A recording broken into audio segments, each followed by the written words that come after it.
Hello, everyone. It's me, Ella, here in the All Writers Welcome Facebook group. Welcome you to a wonderful day and a big freaking topic, but something that people don't really talk about very much, I think, because who wants to admit that kind of vulnerability? And what the topic is fears around writing.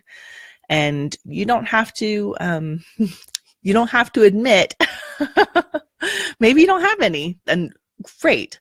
But I'm just going to talk about it for those people who do have some fears, or maybe are a little bit nervous, or just a little insecurity. It doesn't have to be straight up fear, but I'm just going to talk about that a little bit, and how it shows up, and then what we can do to deal with it. And I'll be sharing a little bit of myself in here too. So you guys, you're not alone. So first, I want to acknowledge when fears show up. And oftentimes we get the most scared about the things that are most important to us. So the more you're afraid of something, it's usually because the closer it is to your heart. Because you're not afraid to go get some pizza. You're not afraid to go go on a walk, maybe, depending on your situation. But these things are things that don't scare you. Even if you make a new decision, you're like, today I'm going on a walk on a completely different route. It doesn't matter. It's not like it's not scary because it's not close to your heart. It's not a whole lot of risk. But when you're writing a book, you are creating something from nothing. You're like, I'm going to put these thoughts in my head and put them on paper and put them out into the world and make a story for people to read and hopefully enjoy. And it is, for you guys who are writers, super duper vulnerable, right? It's super scary. And for many of you, it's a calling. It's something that you've been wanting to do your whole lives. And now you're doing it. And so brave, like so brave and scary, right? Scary, like exciting, scary, but scary.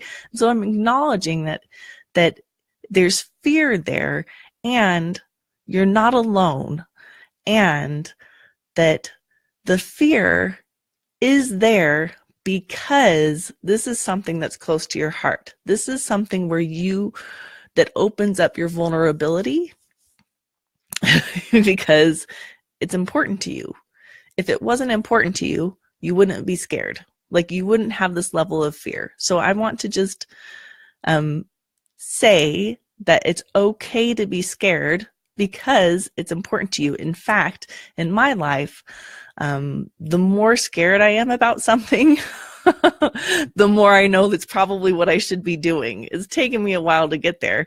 And even then, even when you know, okay, this is really freaking scary.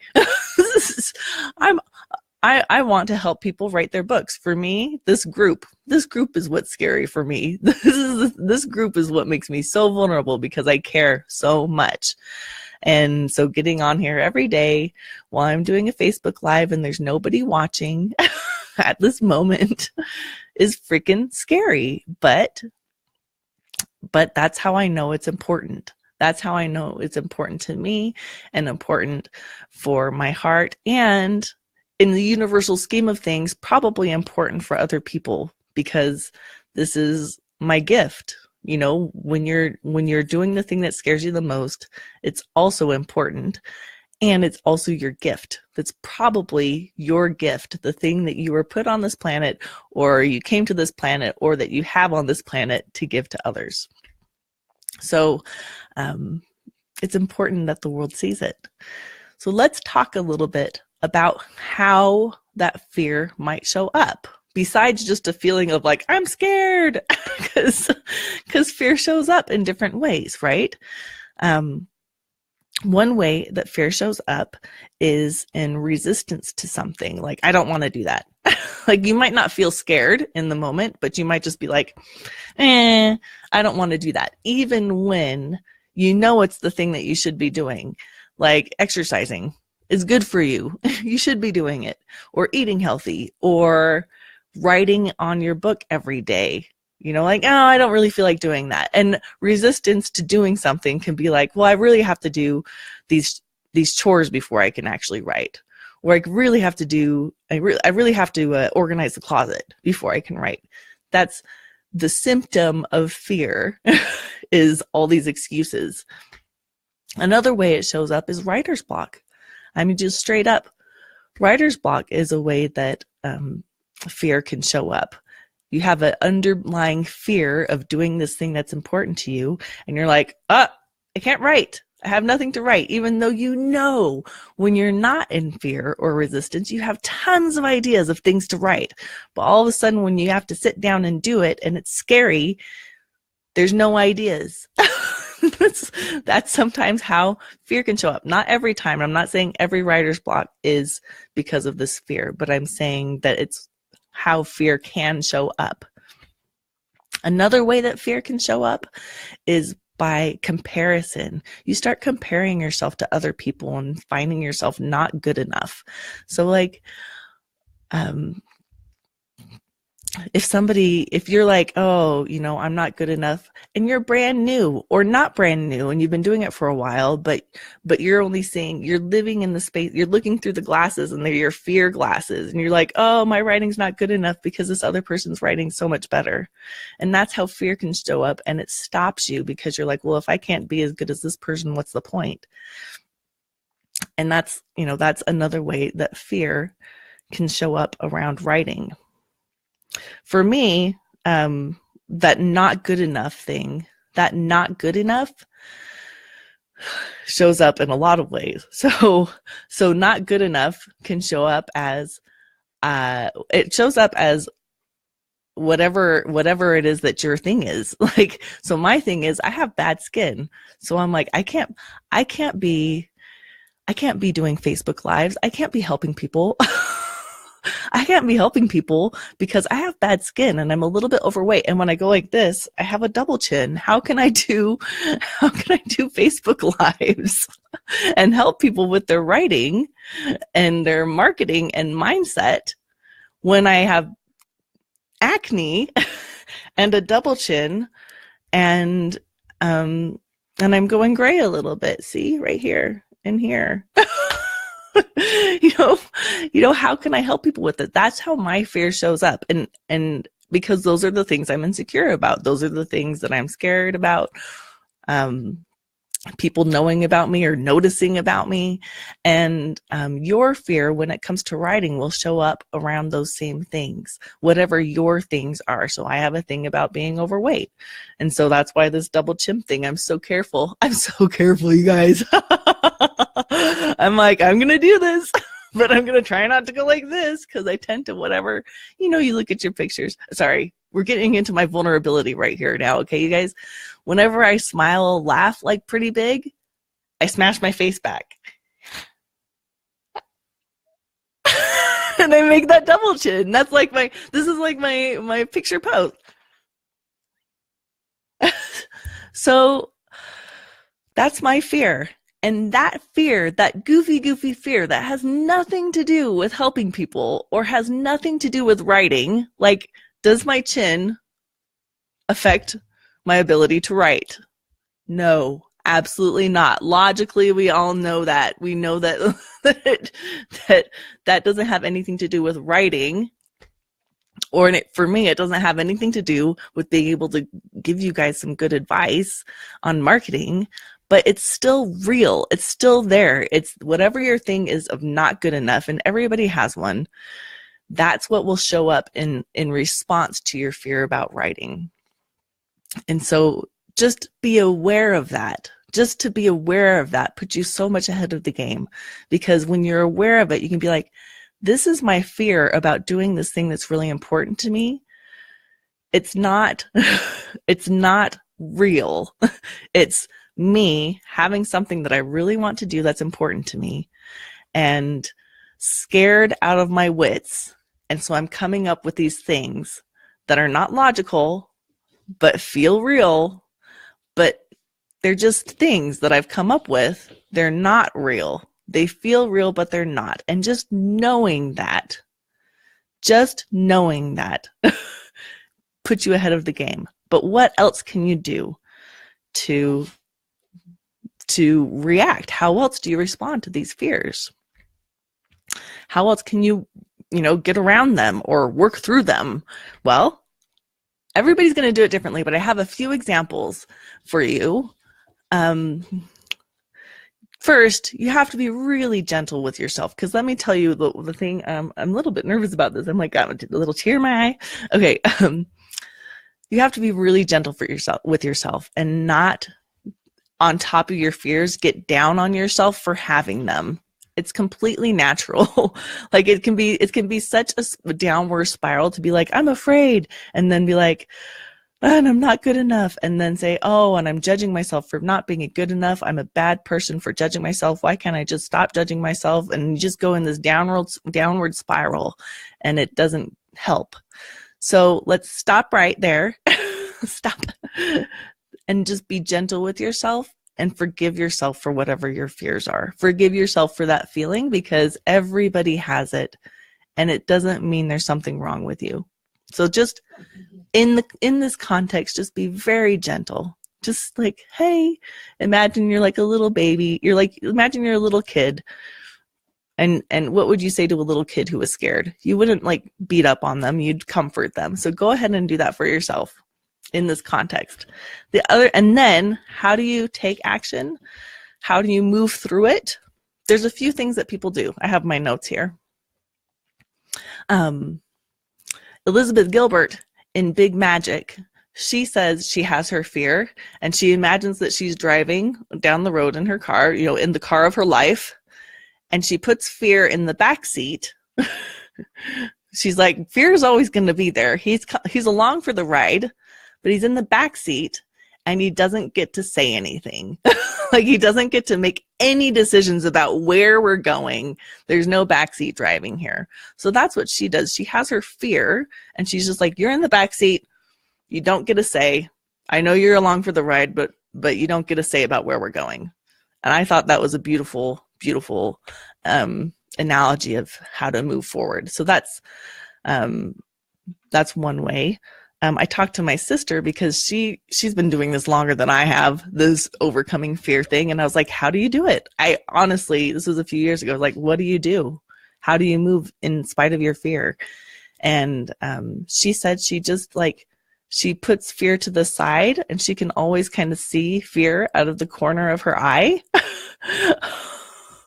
But she just keeps doing what she needs to do, even though the fear's like right there, right here. Right here. She just keeps doing it and what she needs to do, even though she can see it. She kind of sets it to the side, and it's like, I'm not focusing on you, fear. I'm focusing on what I want to do, but I can see that you're there. I have now figured out what I do in terms of moving forward and taking action in spite of fear. So for you guys, this might just be writing, or whatever it is, keeping on doing what you're doing. And what I do is I go I'm like a horse with those blinders on. I'm like, and I take baby steps. I'm like, I know you're there, but since I'm just focusing on this tiny little step that I have to do right now, I can't see you. I can't see you. You're invisible. And I just focus, and then I take tiny baby steps. I'm like, all I'm thinking about is this one Facebook Live that I'm doing right now.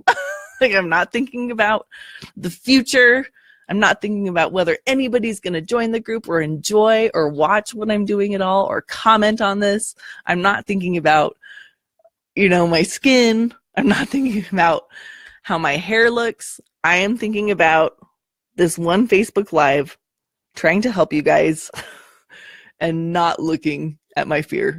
I just take tiny baby steps, and I just look at them. I'm just like, that's all I'm thinking about, focusing. And then when I get distracted, I'm like, nope, baby step. So that's how I deal with my fear. And those are just some ideas of what you can do for you. See what works for you. What does any of those analogies work for you? Or think about something else that you've done in your life when you did something in spite of your fear, and try and mimic it for this. You may not have been as scared at that other thing, but what did you do? Because everybody's overcome a fear at some point. What did you do to overcome your fear that other time? The other thing you can do is just to have support, like here in the All Writers Welcome group. So you guys are in here, you've got all these other writers, and guess what? All of them are scared sometimes too. Like, you are not alone, and there's so much comfort in that, and it makes it so much easier.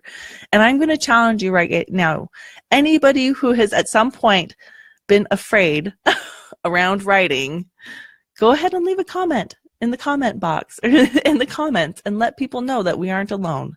Because I know there's a couple people who've opened up to me about being scared, and I'm not going to say who they are, but they're scared and not feeling good enough. And I really want you all to know that you are good enough, that your gifts are important, and that you're not alone. Lots of people feel scared sometimes, and what you're here doing is important enough that I want to make sure it happens. I want to make sure that your book gets out there, that your story is told, and that you get to have that feeling of fulfilling what's important to you. So everybody, if you can share some of what you've done, some of the things you've been scared about, and then share how you overcame it, or not, or even just moved forward in spite of it, because it's not necessarily overcame. I am scared right now. I'm like, can you see my acne right here? Like, did I make too many well, I made a lot of double chins in this one. Is this information good enough? Is this something that I'm actually helping with, even though, but I'm moving forward, baby steps. I'm a horse with blinders, and I've got baby steps. So, and one other really powerful analogy that I think I use quite a bit, is it's okay to take forward steps and then a couple backward steps and then keep moving forward. I just want to say one more thing. This is really important because there's going to be like steps that you're taking on the path of your writing. Steps, see, boop, boop, boop. It's a goofiness. But yeah, you take steps and you're like, here's like, I haven't written anything. And then over here is I've written my book and published it. And you have to take the steps on that journey. And it's okay sometimes if you take a few steps and you're like, I did this, and then you get scared and you take a couple steps back. And that's okay, as long as you keep going forward. And I have a friend who told me this really beautiful analogy. Sometimes when you take a couple steps back, it's because you've got something really big. He says you take a couple steps back. He's like, imagine that you were standing on the edge of a puddle, like a 3-foot puddle, and you wanted to jump over it. And it was really important that you did so. Would you just stand on the edge of the puddle and jump forward? Or would you take a couple steps back to get a running start and then move forward over that puddle? And you would take a couple steps back. And so just keep in mind the context of when you are writing and you're on this journey from not having written to published. There's going to be some puddles, there's going to be some fearful obstacles, there's going to be some things on the journey. And as long as you are determined to move forward, it doesn't mean you have to consistently move forward and never take a step back. But as long as you're committed, you can take those couple steps back and be like, yep, I've got a couple steps back because I got to go over this puddle. So that's part of my just being gentle with yourself. I think it's a really good analogy. I hope this has been helpful. Please, you guys, share if you want some of the times that you've been nervous around writing and what you may have done to overcome it or to move through the fear. And know that we are all here to support you if you are in the middle of being nervous right now. Okay, hugs and happy writing.